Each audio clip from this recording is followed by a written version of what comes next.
తెలంగాణలో పెను విపత్తు సంభవిస్తోంది.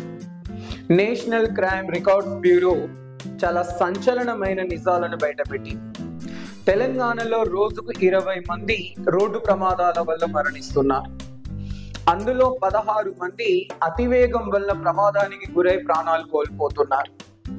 మరి ప్రాణాలు కోల్పోయే వారిలో 18 నుండి 21 సంవత్సరాల వయసులో ఉన్న పిల్లలు 85% ఉన్నారు. ఇది ఎంత దారుణం! 21 సంవత్సరాల లోపు పిల్లలు, 18 సంవత్సరాల నుండి 21 సంవత్సరాల లోపు పిల్లలు 85% ప్రాణాలు కోల్పోతున్నారు అతివేగం వల్ల. అంటే వారి కుటుంబాన్ని ఎంత విపత్తులోకి నెట్టివేస్తున్నారు వీళ్ళు. అలాగే మరి ప్రమాదానికి ప్రధాన కారణం ఏంటి అంటే రోడ్ సేఫ్టీ మెజర్స్ పాటించకపోవటమే.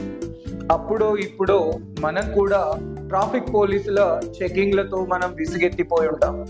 అప్పుడు ఇప్పుడు ట్రాఫిక్ పోలీసులు చలన్లు రాస్తే వాళ్ళను తిట్టుకొని ఉంటాం.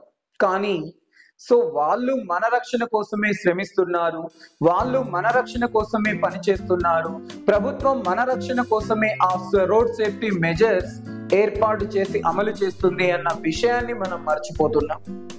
తలకు హెల్మెట్ పెట్టుకుంటే ఉడకపోస్తుంది, తలకు హెల్మెట్ పెట్టుకుంటే క్రాఫ్ పాడైతుంది, జుట్టు పాడైతుంది అని చెప్పి చాలా మంది హెల్మెట్ పెట్టుకోకుండా చాలా స్టైలిష్ గా తిరుగుతూ ఉంటారు. కానీ ప్రమాదం జరిగితే ఆ హెల్మెటే నీ తలను కాపాడుతుంది. ఆ విషయాన్ని మర్చిపోవద్దు. Please follow the road safety rules and save your life.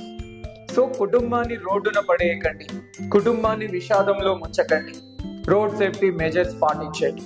Thank you. Please subscribe our channel and support me.